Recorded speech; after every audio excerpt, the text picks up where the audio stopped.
Assalamu alaikum wa rahmatullahi ta'ala wa barakatuh. Can Islam be practiced without the teachings of the Prophet?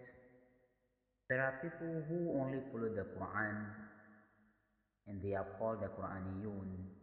And according to them, everything is in the Quran, and so they don't need any hadith to practice Islam.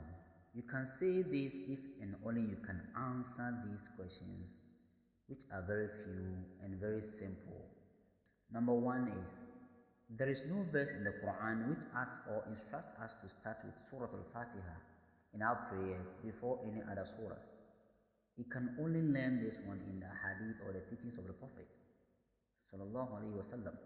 If you have any proof, you can comment in the comment section below.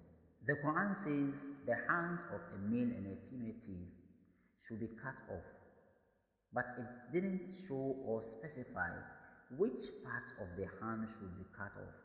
Is there a proof that the Quran showed us the part of the hand that should be cut off?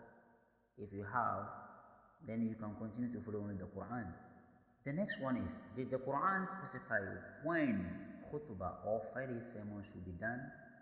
Is it before prayers or after prayers? During the Eid, we normally see the Imam praying first before bringing or before giving the sermon. But on Fridays, we start with the khutbah first and then we pray. Did the Quran instruct us to do this? Do you also go to the mosque to pray in this way? Or you have a better way in the Quran that explains how to go about this?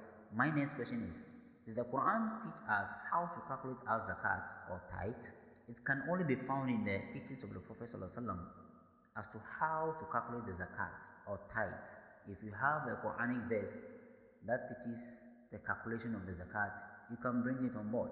The next question is, how many rak'ats did the Quran instruct us to pray in all the 5 obligatory prayers?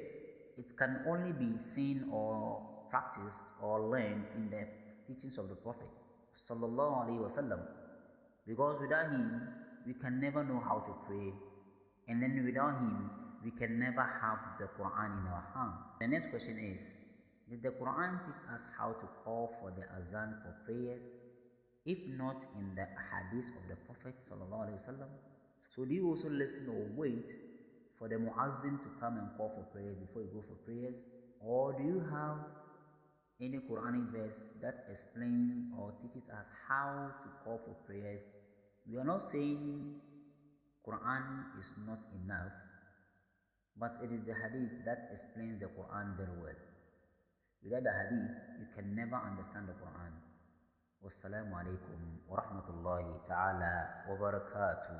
Please, if you are new to this channel, you can show your appreciation by subscribing, liking, and sharing.